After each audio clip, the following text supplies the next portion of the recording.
Joe, 2 games, 2 clean sheets. It's quite easy, isn't it? I've had a few comments like that over the last few days, but no, it's been nice. I got a call weeks and weeks ago from the boss here, but I had a bad finger, so I thought it was gone, to be honest, the move, and then I had 1 or 2 other phone calls from other clubs, but I just wanted to get back fit and get playing. So obviously worked with Brassy before at Scunthorpe, so when it finally came about, I was probably a week or so off being fit. So happy to be on the bench against Shrewsbury, but yeah, delighted the last 4 days of.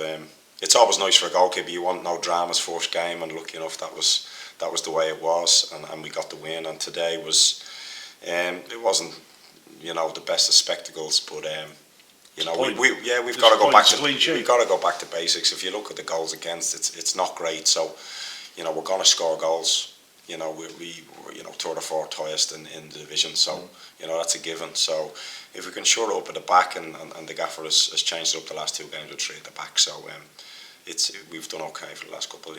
Does knowing Brassy, having worked with Brassy before, is that a big help for you as well? Yeah, I think so, because he gave me a call. I think it was mid December, asking me where I was at and would I come in, and I was devastated at the time because I'd only literally just broke my finger. So I was like, listen, I'll try and be fit by the end of January, and hopefully we can get it done. Then it went quiet, and then I had a few more calls from other people. So yeah, it certainly helps. Listen, I worked with Brassy for about 4 or 5 months. We were pretty doomed with Scunthorpe in the Championship, but I really liked working with him and Alan Nill. It was really a good partnership, and really enjoyed it. So it was nice to get the phone call. I'm just glad it came true, because I still feel I've got a lot to give. I know I'm 35, but I still feel good. I feel fit, and picked up 1 or 2 probably little niggling injuries at Huddersfield. Yeah. Well, see, I've played about 500 games. I'll see can I bang out another 100 at least. But just enjoying it. Just enjoying being back on the pitch, screaming, shouting, organising, and that's a big part of my game. I feel like if I can organise and try and put people into positions, then the ball doesn't come to me. So that's good for me. You're keeping 3 keepers out, so you must be doing something right.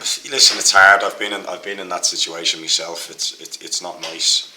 But listen, if you're given the short, you have to go in and do your best. So the 3 great lads. We have good crack on the training ground. It's been good, very welcoming.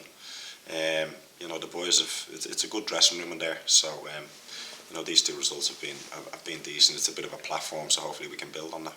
I've seen you around Carrington a few times now. You're very quick and easy to settle in there, isn't it? Yeah, I think so. I settled in pretty quick. I know 1 or 2. I know Big Nate. I was at Coventry with him, and Reese at Coventry as well. And then obviously Vaughan, he was at Huddersfield last year. So you settle in quite quick, and I feel I'm in the old man's corner, I think. So there's a lot of young lads in there. But once I got out onto that field, that's what I'm here to do. Brassy's brought me in to try and bring in some experience and some know-how, and hopefully, I'll repay that, and we've done okay for the last couple of games. Is this a scrap now, right to the end? I think so. Yeah. It's looking that way. Teams around us are winning recently and things like that. So when I actually came in and signed, I looked at probably the 4 or 5 games that are coming up to some big games: Chesterfield, Coventry. We still got Oldham to play as well. So. Yeah, it's going to go down to the wire. It'd be great if we didn't. If we can get a decent run going now and stay unbeaten for 4, 5, 6 games, it would be it'd do us the world of good.